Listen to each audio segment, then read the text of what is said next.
अगर कहीं परीक्षा या रेस हो रही हो और सभी विद्यार्थियों को एक समान सुविधा ना दी जाए तो क्या यह रेस या परीक्षा सही मानी जाएगी? बिल्कुल नहीं, आपका जवाब यही होगा। मैं रुपेश सिंह एक बार फिर आप सबको प्रणाम और नमस्कार करता हूँ। इस वक्त पूरे देश में नीट को लेकर बवाल मचा हुआ है।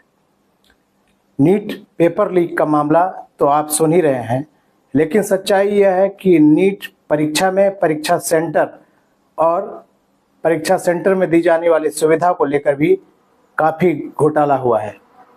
कहने का आशय मेरा यह है कि नीट पीजी यानी एमबीबीएस के बाद विद्यार्थियों द्वारा एम्स के सभी देश भर के कॉलेज में पीजी की पढ़ाई के लिए जो परीक्षा आयोजित की गई थी, उस परीक्षा में टीसीएस द्वारा बनाए गए आयन डिजिटल जोन में परीक्षा लेने का प्रावधान है। अमूमन सभी इसी तरह के आयन डिजिटल सेंटर में ऑनलाइन परीक्षा कंप्यूटर पर ली जाती है। इस बार संयोग से मुझे पटना के पाटलिपुत्रा पीएम मॉल के अलावे जलालपुर गोला रोड के अपोजिट आयन डिजिटल सेंटर को देखने का मौका मिला। यह सेंटर टीसीएस द्वारा संचालित है। जलालपुर में अवस्थित इस सेंटर पर जब मैं पहुंचा और विद्यार्थियों की एंट्री की जा रही थी, यानी विद्यार्थियों को परीक्षा केंद्र में प्रवेश दिया जा रहा था, तब टेम्पो से वहां मैंने कूलर उतारते देखा और परीक्षार्थी के साथ लेबर कूलर लेकर अंदर जा रहे थे। मैंने परीक्षा खत्म होने के बाद जब विद्यार्थियों से पूछा तो उन्होंने बताया कि अंदर एसी की कोई व्यवस्था नहीं थी और कूलर में इतनी आवाज़ तेज थी कि उन लोगों को कूलर बंद कराना पड़ा। नतीजा परीक्षा में उन लोगों की स्थिति क्या हुई होगी और क्या अन्य सेंटर के अपेक्षा में ये जो खराब सुविधा दी गई, उससे परीक्षार्थियों के परीक्षा को प्रभावित होने की संभावना है अथवा नहीं, ये निर्णय आप कर सकते हैं।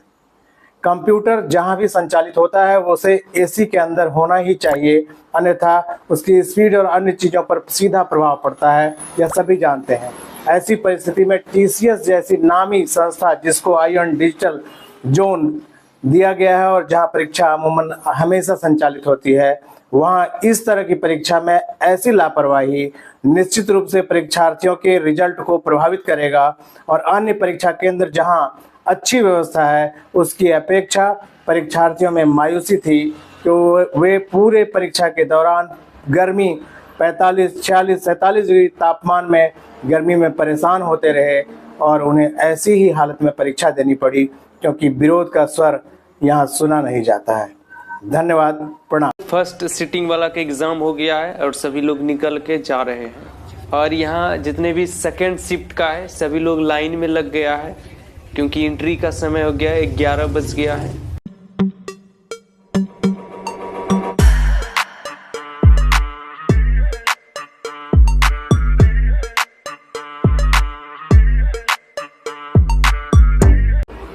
आपको यह जानकर आश्चर्य होगा कि इस परीक्षा के लिए विद्यार्थियों से 4,000 रुपये वसूले जाते हैं। 4,000 रुपये प्रत्येक विद्यार्थी से वसूलने के बावजूद, परीक्षा फीस वसूलने के बावजूद, अगर परीक्षा केंद्र पर कोई सुविधा ना हो और परीक्षार्थी परेशान होकर परीक्षा दें, उससे उनके रिजल्ट को प्रभावित होना तो निश्चित है। और अन्य सेंटर की अपेक्षा जहां बेहतर सुविधा है, ऐसे सेंटर में जहां सुविधा ना हो, परीक्षार्थी कैसे अच्छी परीक्षा दे सकते हैं? और इसका जिम्मेवार कौन होगा? ऐसी चीज़ों का जांच कौन करेगा? आखिर सरकार ने एनटीए को बनाया था तो सोचा था कि इससे बेहतरी होगी, लेकिन अगर बेहतरी होती तो इन चीज़ों को जांच करने वाला कोई टीम तो होगा और उसने इन परिस्थितियों को देखा तो कोई रिपोर्ट तो किया होगा। आखिर विद्यार्थी परीक्षा दें, पढ़ाई करें अथवा विरोध के लिए सड़क पर उतरें, उन्हें अपने भविष्य की जो चिंता है, इसका फ़ायदा उठाकर अगर अन्याय होता रहा तो इस अन्याय को लेकर जनता कभी न कभी उबल पड़ेगी और इसका नुकसान इसके दोषी लोगों को उठाना पड़ेगा। दिखाते हैं। तो दोस्तों, ये है आपका centre ion digital zone Jalalpur का।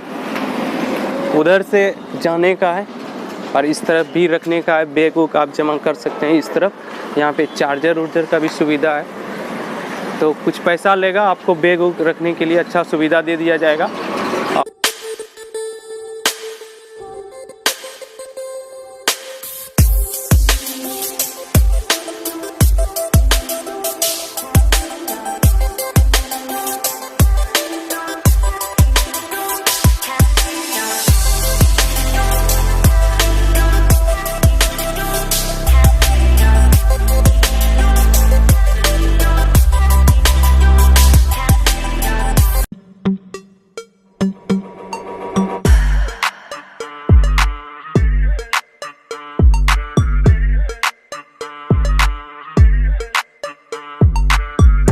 फर्स्ट सिटिंग वाला का एग्ज़ाम हो गया है और सभी लोग निकल के जा रहे हैं। और यहाँ जितने भी सेकेंड शिफ्ट का है सभी लोग लाइन में लग गया है, क्योंकि एंट्री का समय हो गया है, 11 बज गया है।